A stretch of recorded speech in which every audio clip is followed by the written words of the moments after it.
Fala galera, mais uma vez eu, Alexandre Magalhães, na resenha com Magalhães, no quadro Resenha no Nordeste, galera. E o Resenha no Nordeste vem falar dessa primeira rodada da Lampions 2021, primeira rodada com alguns times botando aí o sub-20, sub-23, outros mesclando, alguns times decepcionando, alguns times mostrando alguma coisa, outros não mostrando nada, mas é início de temporada. Tudo bem, uma temporada completamente atípica, né? Porque a temporada já estava começando, a outra não tinha nem acabado, não tem tempo de férias, os times estão dando férias por conta própria, ou seja, está tudo muito embolado ainda, além de a gente estar revivendo, infelizmente, um novo surto de Covid. Então tem aí, de repente, jogos das eliminatórias da Copa não vão ter mais, alguns campeonatos querendo parar, lockdown num montão de lugar, ou seja, tudo que a gente já viveu um tempo atrás em 2020, estamos vivendo um cenário muito parecido. Mas o que eu não resenho com o Magalhães vem falar dessa primeira rodada. Então, vamos lá para o nosso resumo da primeira rodada da Copa do Nordeste 2021, conhecida como Lampions League 2021. Ah, moleque, eu gosto muito. Então, vamos para a vinheta e após a vinheta, vamos fazer esse resumão rápido aqui sobre os primeiros jogos. Roda a vinheta, moleque!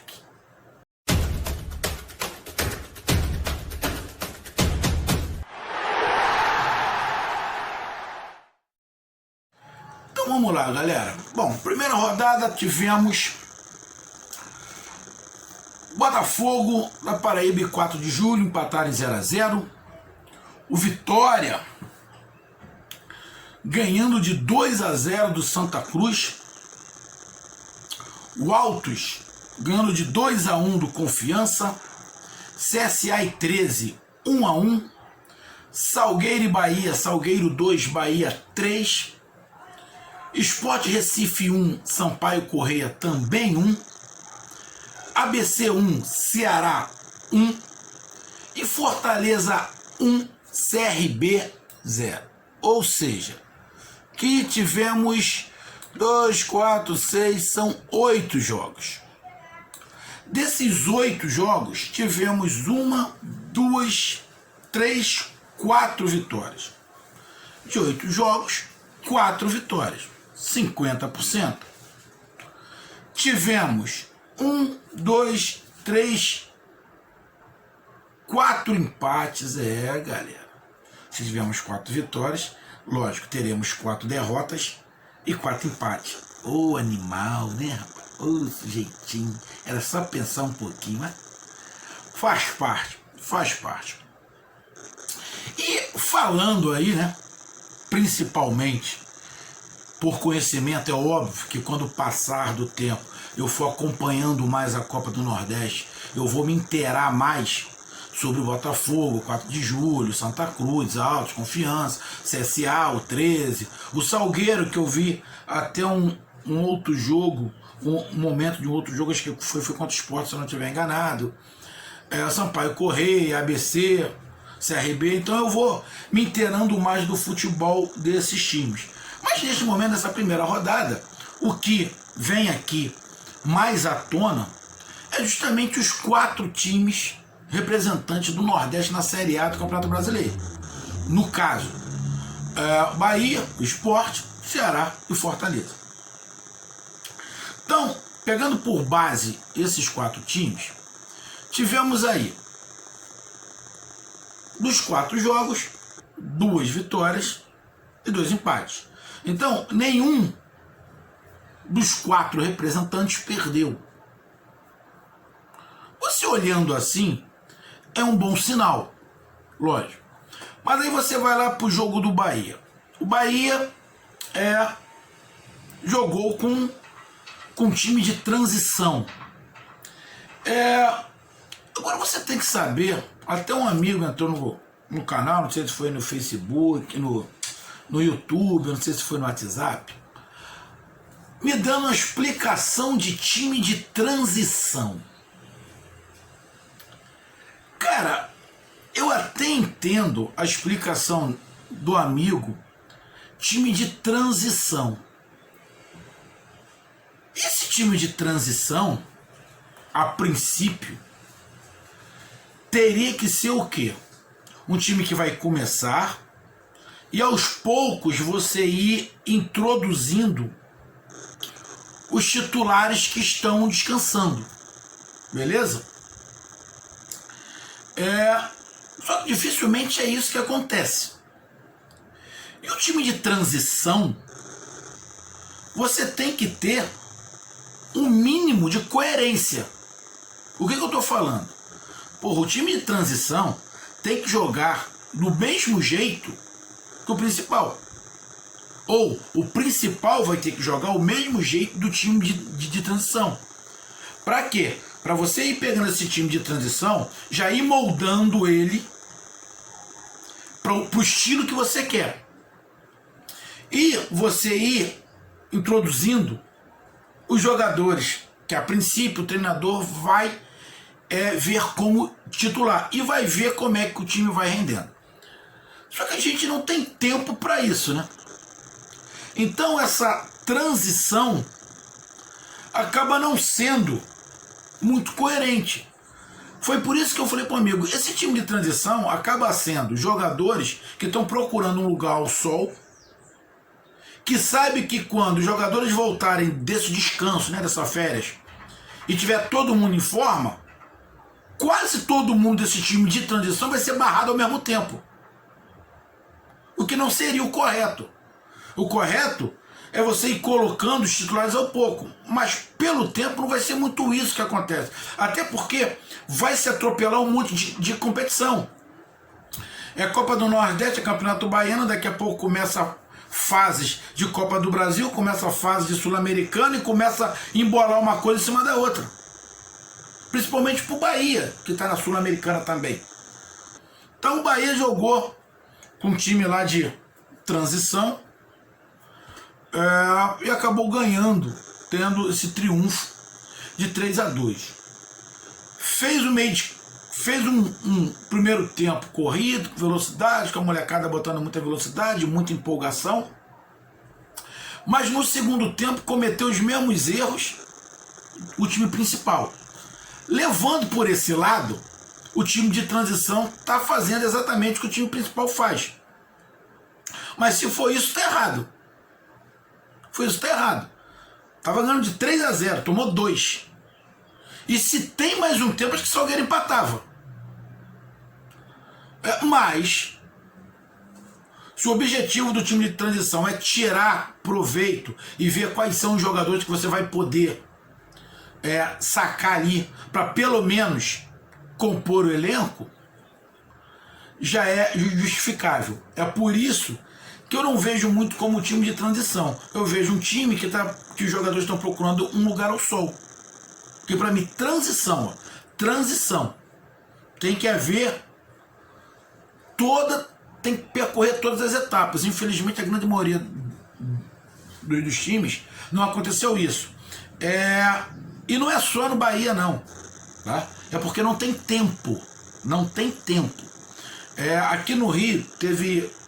Eu não me lembro. Acho que não foi em 2020, não. Acho que foi em 2019. 2019?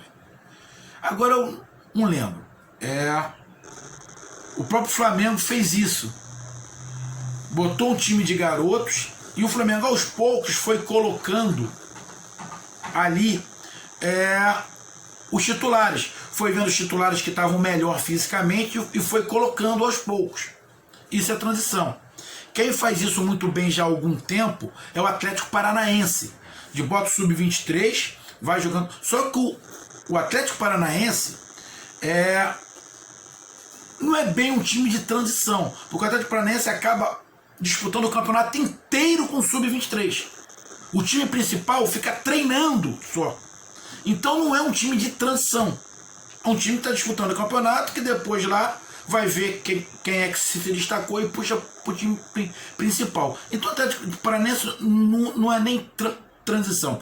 Transição é mais o que eu citei aqui do Flamengo que foi fazendo. Eu não me lembro se foi 2019 ou 2020. Mas esse ano, nem aqui no Rio vai se conseguir fazer isso, porque não tem esse tempo. Então é muito complicado. Mas o que importa até para dar empolgação é o triunfo. E o Bahia conseguiu o triunfo. Lógico. Se o Bahia ficar contando só com jogadores deste time de transição, eu não sei não. Bahia, como eu já tinha falado, e a gente vai falar também na nossa live, que provavelmente a nossa live vai ser hoje, entre 9 e 9 e meia, mas eu vou colocar, depois eu vou colocar no YouTube lá, o horário bonitinho, mas provavelmente eu farei essa live hoje, falando só sobre o Nordeste. A gente vai conversar também sobre isso. Então o Bahia iniciou ganhando de 3-2. Ao Sport, que já estava lá com o Jair Ventura, o Sport que também deu um descanso para uns 8, 9 jogadores, foi ali com um time reserva, transição, mais mexido. O Bahia foi um time mais sub-23, né? O Sport estava um pouquinho mais mesclado ali. E o Sport já tentando, iniciando, diferentemente do Bahia, que nem o treinador do Bahia, do time principal, estava o treinador do Sub-23, do Sport não, já estava o Jair Ventura, e o Jair Ventura já tentando, já neste time, implantar alguma outra filosofia, de um time um pouco mais para frente. A gente já viu o Sport um pouco diferente, mas é lógico, a qualidade técnica é diferente. Mesmo o time do Sport não tendo, os principais não tendo uma qualidade técnica muito grande, mas mesmo assim é superior do que a dos jogadores que estavam em campo contra o Sampaio Corrêa.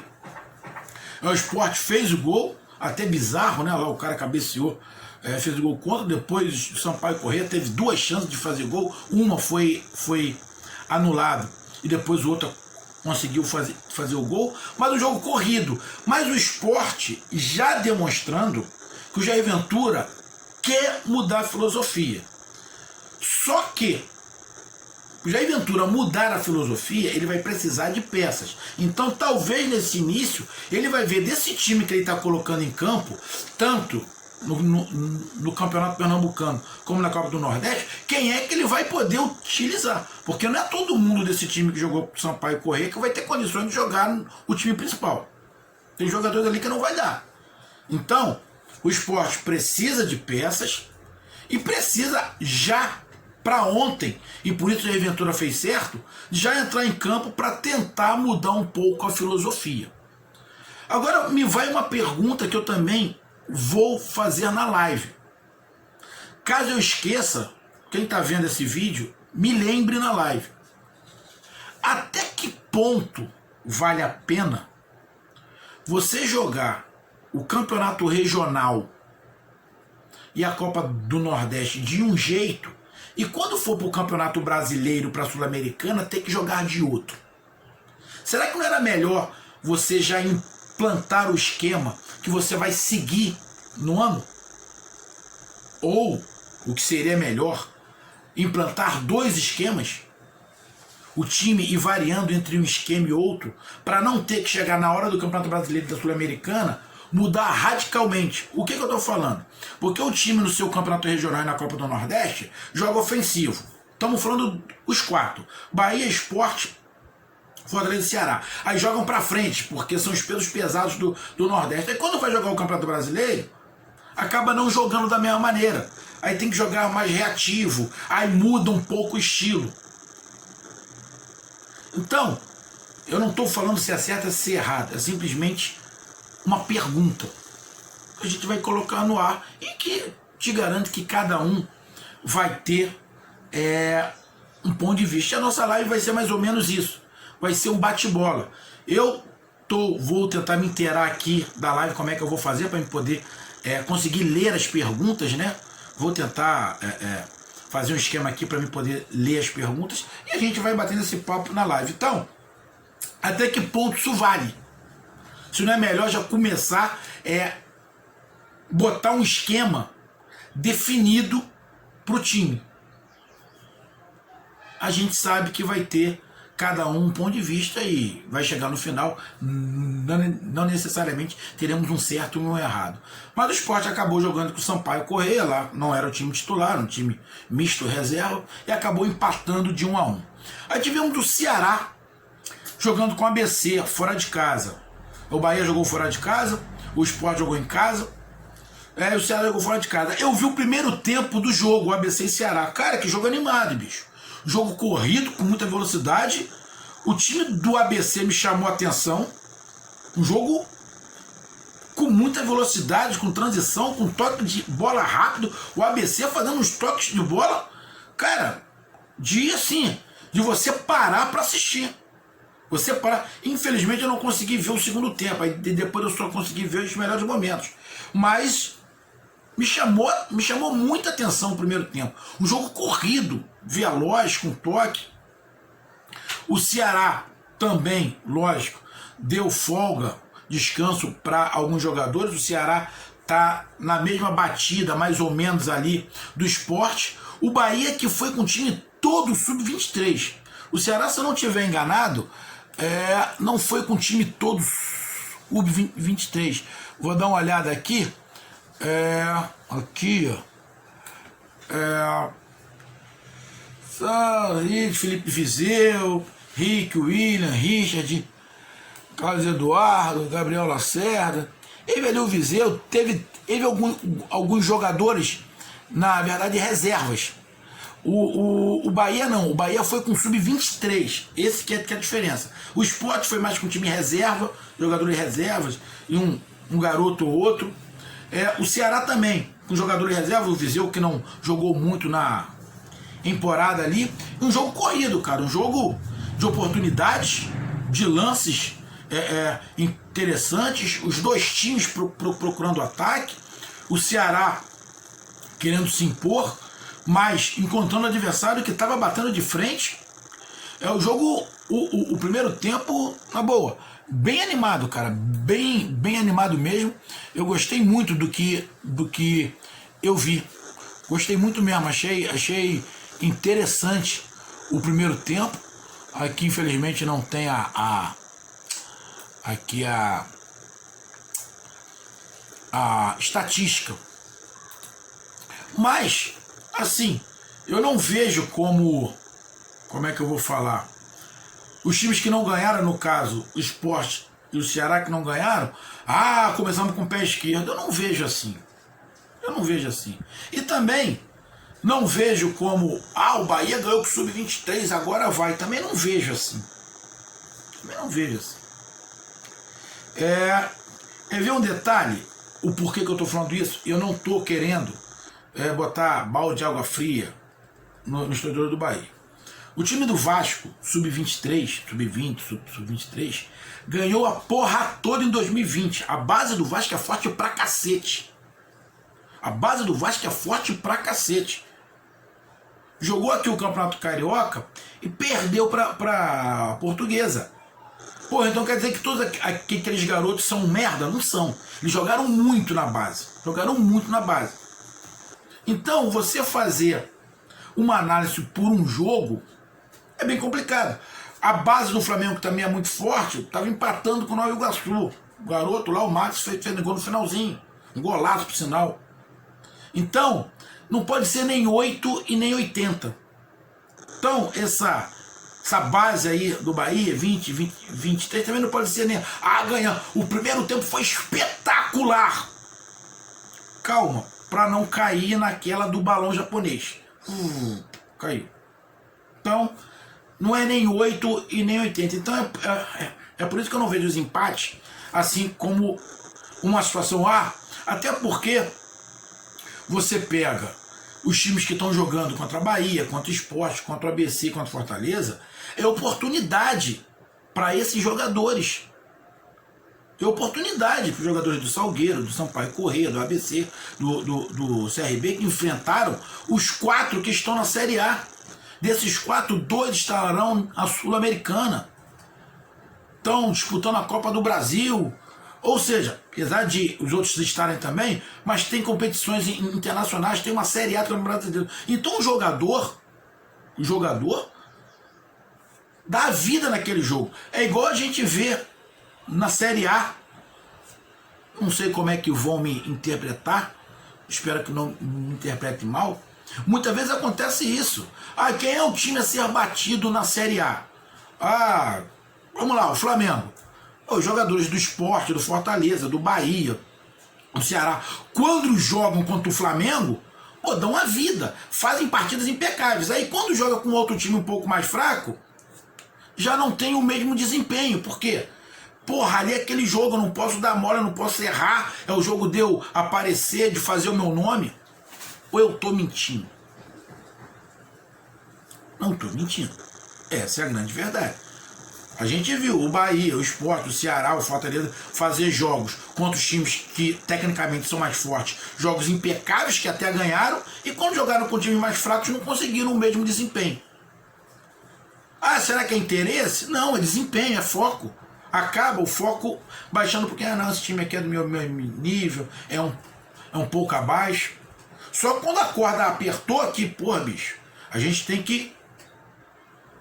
Aí, quando eu falava no Campeonato Brasileiro, ah lá, o meu time ganhou do teu, o meu time ganhou. E eu falava, irmão, o Campeonato Brasileiro é pontos corridos, não é mata-mata. Brasileiro é pontos corridos. O que vale é o final.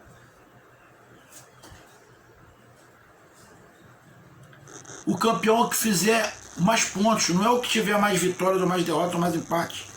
É o que chegar na última rodada, quando apitar o juiz, o fim da última rodada, é o que tiver mais pontos, que é o campeão. Não é mata-mata. Muitos não entendem quando eu falo isso, acham que é uma justificativa. Não é, é pontos corridos. E pontos corridos, tem time que joga de um jeito e no mata-mata joga de outro. Então, por isso que eu não vejo, como eu estava falando, o empate como nada sobrenatural. E o primeiro tempo que eu vi de ABC e Ceará, tô animado. Eu vou até querer ver algum outro jogo depois do ABC, para mim ter uma noção legal, porque eu achei um jogo bem animado. Só que acabou tendo empate. E Fortaleza e CRB, Fortaleza também jogou ali com time reserva, de transição, com Tinga, com o Elton Paulista, que está sendo cogitado aqui no Botafogo, Bruno Melo, com alguns jogadores titulares, outro reserva, de transição, um time mais pra cá. Eu acho que dos quatro, acho que o Fortaleza é o que jogou com mais jogadores principais. Que tinha o Osvaldo, tinha o Romarinho. Eu acho que era o mais perto do time principal, acho que foi o Fortaleza. Teve um jogo onde criou bastante, foi para cima, produziu, teve chance de gols, fez um gol de cabeça, quase que faz o segundo tempo um gol exatamente igual de cabeça, numa jogada provavelmente, é óbvio, ensaiada, com futebol ofensivo, que a gente viu Fortaleza em outras temporadas fazer um futebol para frente, que dentro de uma certa lógica do que eu falei, de você ter um esquema para o ano inteiro, ou ter uma variação do esquema por ano inteiro. O Fortaleza fez isso na época do Rogério Ceni, tinha um esquema, e esse esquema tinha variações. Na Copa do Nordeste, no Campeonato Regional, era um time que tinha um esquema mas um pouquinho mais ofensivo, e quando jogava outros campeonatos, o esquema era igual, a formação era a mesma, mas se retraía um pouquinho. Então os jogadores sentiam um pouco. Por isso que o Anderson Moreira teve muita dificuldade quando pegou o time, porque o time já estava talhado com aquela formação. Isso é bom ou é ruim? Eu, particularmente, acho legal, porque o time já joga consciente do que vai fazendo, já está no sangue. Porque é muito ruim você disputar um campeonato jogando de um jeito, quando vai para outro campeonato tu tem que jogar de outro completamente diferente. Então, por isso que eu pergunto, até onde é bom você jogar a Copa do Nordeste, o Campeonato Regional, de um jeito, quando for para o Campeonato Brasileiro de Série A, tu joga de outro. Aí você contrata os jogadores como? Pro esquema do Campeonato Brasileiro, que você vai adotar, ou pro esquema da Copa do Nordeste? Então, esse é um ponto. É por isso que tem que ter jogadores variados, com características diferentes.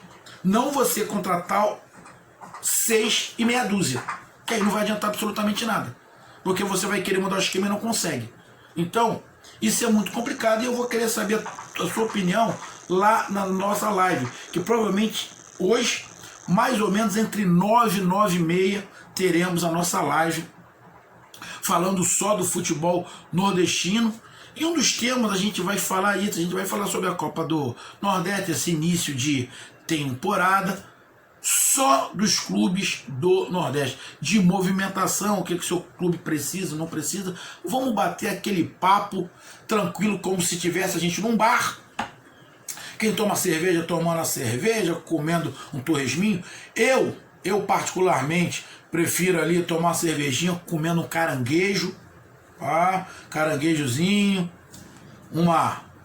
um camarãozinho também, um peixinho, gosto muito de frutos do mar, né? Tomando ali, quem não gosta de cerveja, tomando lá o seu refrigerante, seu suco. Imagina a gente no bar trocando ideia, dentro do respeito, beleza? Então o Fortaleza acabou ganhando de 1-0. Então dos 4, Bahia e Fortaleza acabaram ganhando as suas partidas. Com isso, a classificação fica no grupo A: Bahia em primeiro, Ceará em segundo, 13 em terceiro e Sampaio Correia em quarto, são os 4 primeiros. E no grupo B, o Vitória é o primeiro colocado com 3 pontos, Altos também com 3 pontos, Fortaleza com 3 pontos e o CSA com. Nesta primeira rodada, tivemos aí uma vantagem em relação a ponto do grupo B, né? Tivemos aí o grupo B sobressaindo sobre o grupo A. O grupo B, tivemos 3 vitórias. E no grupo A, apenas o Bahia teve o triunfo. Então, nessa primeira rodada, o grupo B se mostrou mais forte que o grupo A. Mas é apenas a primeira rodada.